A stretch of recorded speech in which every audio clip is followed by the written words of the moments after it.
بسم اللہ الرحمن الرحیم۔ السلام علیکم ویورز، کیسے ہیں آپ سب؟ امید کرتی ہوں سب خیریت سے ہوں گے۔ جیسا کہ آپ سب جانتے ہیں، پچھلے لیکچر میں ہم نے جو پڑھا تھا وہ تھا صبر، اس کے اہمیت و فضیلت اور اس کے فوائد و ثمرات۔ ٹھیک ہے، آج ہم سٹارٹ کرنے جا رہے ہیں عفو کو۔ اب پہلے ہم اس کے لغوی معنی دیکھیں گے۔ عفو کیا ہے؟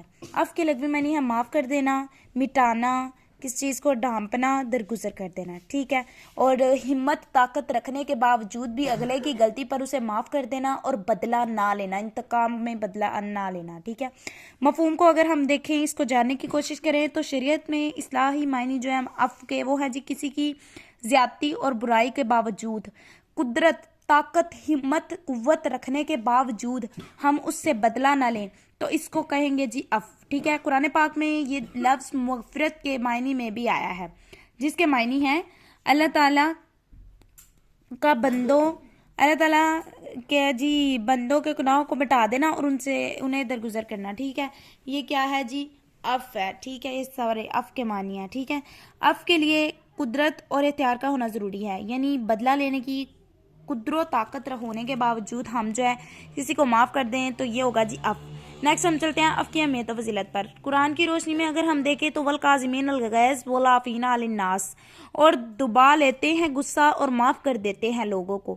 ٹھیک ہے، اس کے علاوہ ترغیب دیتے ہوئے ایک اور جگہ ارشاد فرمایا خذ العفو والامر بالمعروف وعارض عن الجاہلین، اے نبی صلی اللہ علیہ وآلہ وسلم عفو درگزر سے کام لیجئے اور نیکی کا حکم کیجئے اور جاہلوں سے ایک کنارہ کش رہے۔ ٹھیک ہے، دو آیت میں آپ کو بتا چکی ہوں، اس کے علاوہ اور بھی کافی ساری ہیں، مطلب نیچے دو اور ہیں، آپ جون سی چاہیں جون سے آپ کو آسان لگے کر سکتے ہیں۔ ٹھیک ہے، شارٹ کوسچن میں بھی ہوتی ہیں، اس لیے اگر ہم لانگ کو اچھی طرح کر لیں تو شارٹ میں بھی ہو جائے گا۔ ٹھیک ہے، آگے ہم دیکھتے ہیں جی عفو کی مومنوں کی صفت کیا ہے جی۔ عفو میں جو ہے عفو اللہ تعالیٰ کی بہت بڑی خوبی ہے۔ اللہ تعالیٰ اپنے بندوں کی خطائیں معاف کر دیتے ہیں اور چاہتے ہیں کہ اس کے نیک بندے بھی یہ خوبی اپنائیں۔ ٹھیک ہے، اس لیے عفو جو ہے وہ مومنوں کی صفت ہے۔ ٹھیک ہے، اس کی تلقین کرتے ہوئے ارشاد باری تعالیٰ وَإِذْ مَا عَذِبُوا هُمْ یغفرون، جب ان کو غصہ آتا ہے تو معاف کر دیتے ہیں۔ ٹھیک ہے، نیکسٹ چلتے ہیں جی حدیث کی روشنی میں کیا ہے عفو کی اہمیت و فضیلت۔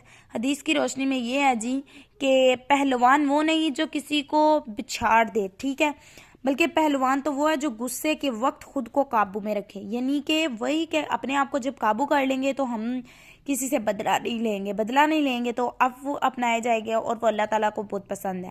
اس کے علاوہ آپ صلی اللہ علیہ وسلم نے فرمایا مسلمانوں کا افضل ترین اخلاق عفو ہے۔ ٹھیک ہے، نیکسٹ آپ خود دیکھ لیجئے گا، اور بھی حدیث کافی ساری ہیں۔ نیکسٹ ہم دیکھتے ہیں عفو اور اسوہ رسول۔ ٹھیک ہے، کہ اسوہ رسول میں عفو کیا ہے۔ آپ صلی اللہ علیہ وسلم کی پوری زندگی جو ہے عفو درگزر کی عبارت سے بھری ہے۔ اس کے علاوہ عفو درگزر کی خصوصی تاکید کرتے ہوئے بھی آپ صلی اللہ علیہ وسلم نے فرمایا فاعفو عنہم واستغفر لہم، اے نبی صلی اللہ علیہ وآلہ وسلم لوگوں کو معاف کر دیجئے اور ان کے لیے مغفرت مانگیے۔ ٹھیک ہے، آپ صلی اللہ علیہ وسلم کی زندگی بھی عفو کا ایسا روشن باب تھا جس کی مثال تاریخ میں کہیں نہیں ملتی۔ ٹھیک ہے، اس لیے ہمیں بھی عفو اپنانا چاہیے۔ ٹھیک ہے، اہل مکہ کے مظالم میں دیکھ لیتے ہیں ہم کیا ہے کہ ادھر جب آپ صلی اللہ علیہ وسلم نے اعلان نبوت کیا، اعلان حق کا آغاز فرمایا تو ادھر اہل مکہ کے ساتھ سے شروع ہیں، پتھر مارے جا رہے ہیں، اس کے علاوہ راہ میں کانٹے بچھائے جا رہے ہیں، اوجری رکھی جا رہی ہے جی، قطع تعلقی ہو رہی ہے اور مذاق اڑایا جا رہا ہے جو ہے، اس کے علاوہ ظلم کے پہاڑ توڑے جا رہے ہیں، شہید کیا گیا۔ ٹھیک ہے، لیکن یہاں تک مجبور ہو کے آپ صلی اللہ علیہ وسلم نے مکہ چھوڑنے پر مجبور ہو گئے تھے، لیکن جب ان دشمنوں پر آپ صلی اللہ علیہ وسلم نے قابو پا لیا تو قرآن کی زبانی فرمایا لا تثریب علیکم اليوم یغفر اللہ لکم، آج تم سے کوئی انتقام نہیں لیا جائے گا، اللہ تم کو معاف کرے۔ ٹھیک ہے، نیکسٹ دیکھتے ہیں سفر طائف میں کیا ہے کہ اہل مکہ سے مایوس ہو کر آپ صلی اللہ علیہ وسلم طائف پہنچے، انہیں اسلام کی دعوت دی تو انہوں نے جو ہے ظلم و زیادتی کی حد کر دی، شریر لڑکوں کو آپ کے پیچھے لگا دیا، پتھر مارے اور زخمی کر دیا، پاؤں لہو لہان آپ صلی اللہ علیہ وسلم کے جوتے ہو گئے۔ ان حالات میں بھی آپ صلی اللہ علیہ وسلم نے کیا کیا کہ راستے میں آن پہنچے اور اجازت چاہی کہ اہل طائف کو ہلاک کر دیا جائے، مگر آپ صلی اللہ علیہ وسلم نے انہیں معاف کر دیا، منع کرتے ہوئے کہا کہ ان کے لیے ہدایت کی دعا فرمائی جائے۔ ٹھیک ہے، اس کے علاوہ نیچے دیکھ لیں اب کہ بدر کی فتح کے بعد کیا ہوا، غزوہ بدر میں جی 70 کافر گرفتار ہوئے تھے. یہ وہ لوگ تھے جو نعوذ باللہ آپ صلی اللہ علیہ وسلم کے قتل کا عزم لے کر آئے تھے. ان پر قابو پانے کے لیے آپ صلی اللہ علیہ وسلم نے انہیں قتل کرنے کی بجائے درگزر سے کام لیتے ہوئے زندہ مکہ جانے کا موقع دیا. ٹھیک ہے. اس کے بعد فتح حدیبیہ کے موقع پر دیکھ لیں جی. صلح حدیبیہ کے موقع پر بڑے صبر آزما حالات تھے. کفار استحال یعنی انہیں مذاق سوجا ہوا تھا، شرارت پر آمادہ تھے. آپ صلی اللہ علیہ وسلم کے عفو و درگزر سے کام لیتے رہے، یہاں تک کہ آپ صلی اللہ علیہ وسلم کے تو 70 کافروں کو بھی شرط و سزا کے چھوڑ دیا. ٹھیک ہے. اور مسلمانوں کی نماز کی حالت میں شہید ہونے کے لیے کرنے کے لیے آئے تھے اور گرفتار ہو گئے. ٹھیک ہے. اسی موقع پر ابو جندل جو ہے بھیڑیوں میں جکڑے ہوئے تھا اور آپ صلی اللہ علیہ وسلم ان کی حالت دیکھ کر اب دیدہ ہو گئے، مگر آپ صلی اللہ علیہ وسلم نے درگزر سے کام لیتے ہوئے مطلب لڑائی کی بجائے صلح کی ترجیح دی. ٹھیک ہے. اس کے علاوہ نیچے دیکھ لیں جی. فتح مکہ کے موقع پر کیا ہے؟ کفار مکہ اول روز سے آپ صلی اللہ علیہ وسلم کے ہلاک برسرے پیکار تھے. آپ صلی اللہ علیہ وسلم نقصان پہنچانے کے لیے انہوں نے ایری چوٹی کا زور لگایا. پھر وہ دن آ گیا کہ آپ صلی اللہ علیہ وسلم کے دشمن گردن جھکائے آپ صلی اللہ علیہ وسلم کے سامنے کھڑے. ٹھیک ہے. اس لیے ہمیں بھی چاہیے کہ عفو کی اپنائیں. ٹھیک ہے. اس کے بعد دیکھیں ذرا حضرت حمزہ رضی اللہ تعالیٰ عنہ کی شہادت. کہ حضرت حمزہ رضی اللہ تعالیٰ عنہ کی شہادت بڑا دردناک واقعہ تھا. آپ صلی اللہ علیہ وسلم اس کے گہرے اثرات تھے. ٹھیک ہے. آپ صلی اللہ علیہ وسلم نے فرمایا میرے صحابہ وحشی کو جہاں پاؤ قتل کرو، لیکن جب وہی وحشی مسلمان ہو گیا تو آپ صلی اللہ علیہ وسلم نے اسے معاف فرما دیا، دوستوں کی صف میں جو ہے وہ شامل فرما لیتے تھے. ٹھیک ہے. اس کے علاوہ دیکھیں ذرا عفو کے فوائد و ثمرات آ گئے ہیں کہ عفو سے کون کون سا فائدہ ملتا ہے. حصول محبت سب سے پہلے جی. محبت الہی جو ہے، حصول محبت الہی کہ عفو اللہ تعالیٰ کی خاص صفت ہے. جو بندے عفو کو اپنائیں گے اللہ تعالیٰ ان سے محبت کرنے لگتے ہیں. یہی صفت ہے جس کی ترغیب دیتے ہوئے فرمایا فاعف عنہم واصفح ان اللہ یحب المحسنین. ان کو معاف کر دیجیے اور درگزر کیجیے، بے شک اللہ تعالیٰ احسان کرنے والوں کے ساتھ ہے. دوسرا کیا ہے جی؟ اس تو وقار میں اضافہ. آٹومیٹیکلی جب اللہ تعالیٰ کے بتائے ہوئے طریقے پر بندہ عمل کرے گا، عفو اپنائے گا، تو اللہ تعالیٰ کی نظر میں اس کی عزت بڑھ جائے گی. ٹھیک ہے. ماذا راد اللہ رجلا بعفو الا عزم.